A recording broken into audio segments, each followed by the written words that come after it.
Hi everyone, it's Bren here, and I hope you've all had a lovely few days with your family and friends over this festive season. And the last few days here have been relatively normal, thank goodness. The fire has been downgraded and it's not as smoky out anymore. And I'm just so grateful that there's a bit of normality for the moment. I know everything's still going on, but just to have a bit of a break is awesome. So let me go now and show you around the garden. And guess what? I'm actually going to do my very first summer garden harvest of 2019, soon to be 2020. Let's start off with these lovely self-seeded zinnias. And I couldn't have asked for a more perfect colour with this week being Christmas. I have some lovely cheery sunflowers to show you. So these are the ones down the back of the garden that are beside the compost pile, and these sunflowers self-seeded from last year's plants. And over here, unfortunately, this is what I came out to this morning. Some of the branches have been snapped in half, which is really disappointing. So this is a multi-stem sunflower. I'll still be able to pick those ones off and bring them inside, put in a vase. But if you can have a look here, you can see the main flower head has been attacked, probably by cockatoos. I think they're trying to eat all the seeds that are in there, which haven't really developed fully yet. And I could get really annoyed with them, but at the same time, it's been such a hot, dry few months. They're probably just hungry and they're looking for some food, eating the seeds here off the sunflowers. So I mean, I guess that's just part of gardening, isn't it? You win some and you lose some. I'm over here in the raised garden bed area, and I'm just standing beside this cornflower plant down here. It's pretty much finished now blooming. There are a couple of flowers here and there. The flowers on this annual plant are edible, and I sowed these seeds back in autumn time, and here where I live they flower right through spring. And you can see I'm going to leave this plant here now and let it die off so that I can collect some seeds. Despite this plant being past its best, it doesn't look great here anymore, but look, it's still a habitat for lots of little insects like that ladybug. I've just collected a few of the cornflower seeds off this plant. They're very funny looking, aren't they? They look a bit like squid. And there's so many benefits to collecting seeds.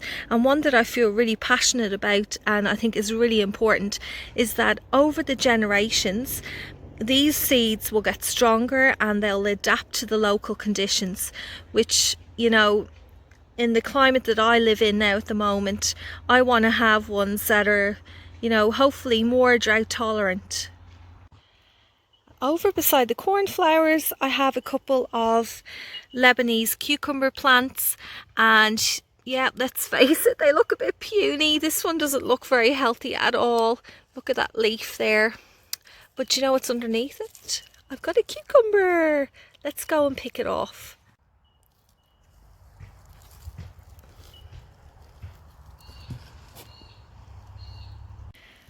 Over here is my capsicum and chili section of mostly overwintered plants, and I have some capsicums to pick off.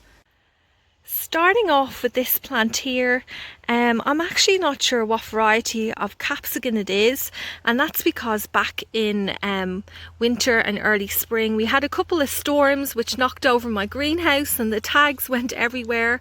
But you know what, I'm just happy I've got capsicum, so I'm going to actually harvest this one here.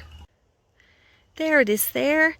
And I could have left it on the plant a little bit longer so that it would change completely to this yellow orange colour, but I didn't want to risk the birds getting to it before I did.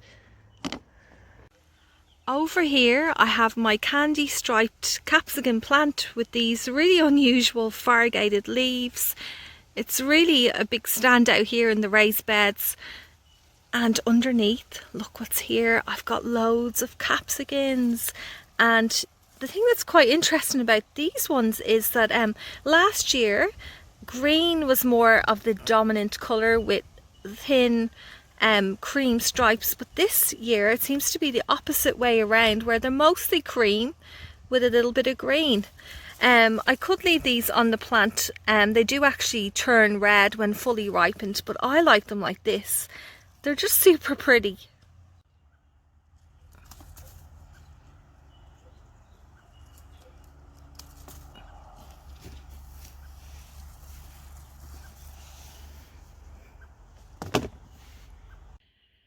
And I'm absolutely delighted to let you know that the tomato plants have finally started to take off.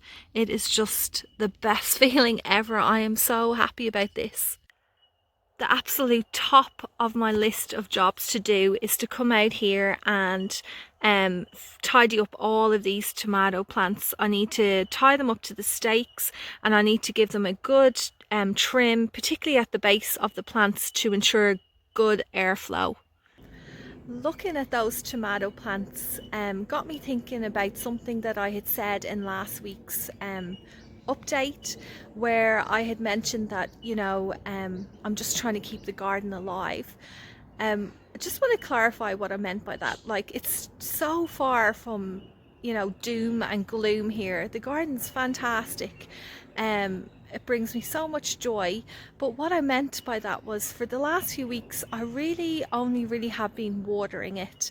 I haven't spent much time out here at all, pottering around, sowing seeds, or, as you can see with those tomato plants, trimming them up.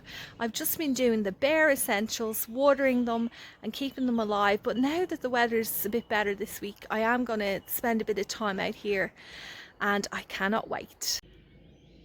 Before I leave this part of the garden, there is one plant down here that I want to show you beside the raised beds. It's one of my Lilium plants, which I purchased the bulb back in autumn time, and it's now in flower. It has already had a couple of flowers on it, but another one opened up this week, which I'm looking forward to showing you. And this is called a Lady Alice Lilium, and it's a real stunner. I love how the petals kind of curl back like that, and then it has that lovely yellowy apricot colour in the centre.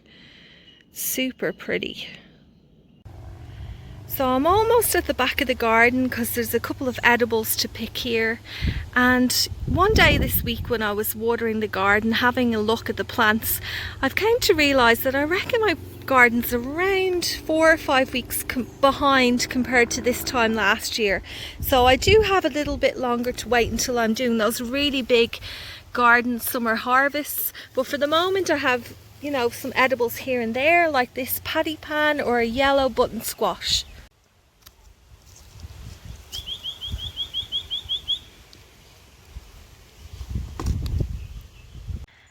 And here is one of my eggplants. I actually bought this one in my local supermarket. They had a section where they were selling little, you know, seedlings or starts, and it was labelled mini eggplant. I probably left this on a bit too long because it doesn't look very small to me, but that's all right. I just, I'll harvest it now.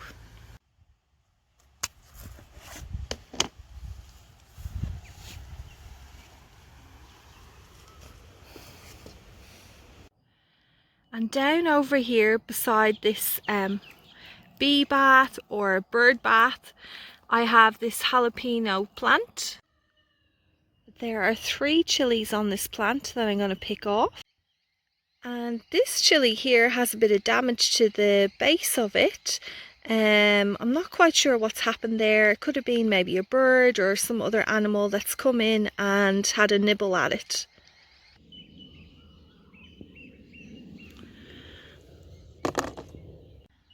In the same area as the chili plant, I have this spider plant blooming. It has quite an interesting looking flower. I can see why it's given the common name of a spider plant or spider flowers, but I don't know, I almost think it looks a little bit more like a peacock. I'm now out in the front garden looking at my area where I have a selection of different types of vine crops. Lots of pollination has been happening here, and I noticed this week that I've got my very first country sweet watermelon, which is set here on the plant. Super happy with that. On this Queensland blue pumpkin, I've got some little baby pumpkins forming as well. And beside those vining crops, I have this Black Beauty zucchini with a couple of them ready to pick off. I'm actually going to just see if I can kind of snap this off. I hope I don't regret this. Oh, there we go, got it, woohoo!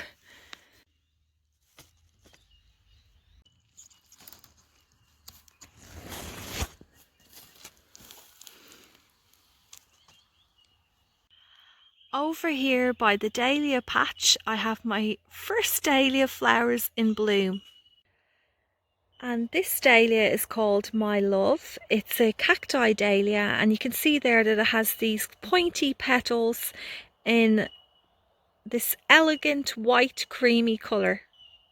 So I got some Christmas money in advance and I bought some Australian native tube stocks, which are here on the table. I'll go through them in a minute.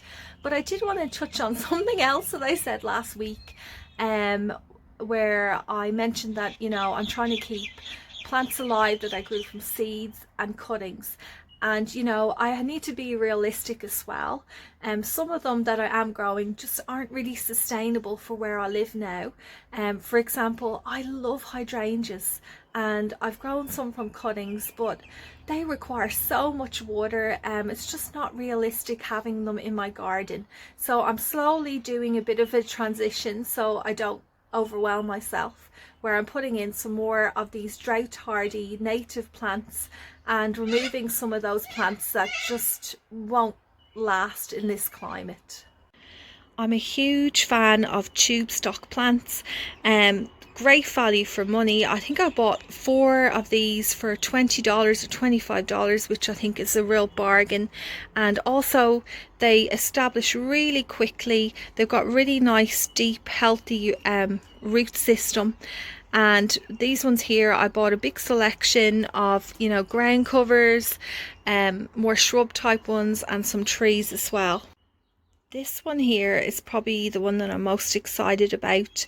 There's the botanical name, or as I call it, a mint bush. I'm not the best with botanical names. And look at it, it's got these variegated leaves, which I think will add a bit of interest in the garden. And you can't go wrong with some correas. These are gorgeous. There's some of these in my kids' school and they flower for months and months. This one here is actually a small tree and I haven't seen it in any local gardens at any of the open days, so I'm going to be quite interested to see how it does here in my area. So I'll quickly show you all the other plants.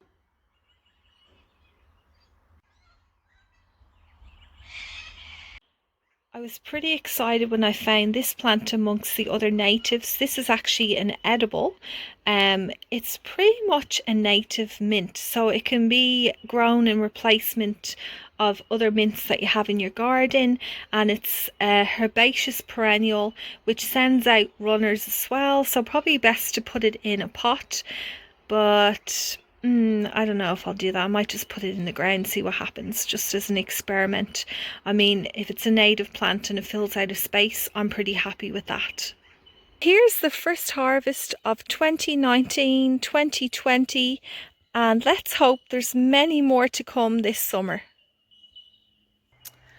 Well, that's a wrap now for 2019. This is video number 52, so I've made one video a week for this whole entire year, and thank you so much for supporting me by subscribing, and it's been really nice getting to know some of you through the comments. I hope you all have a very safe and happy new year, and I'll see you all again next week.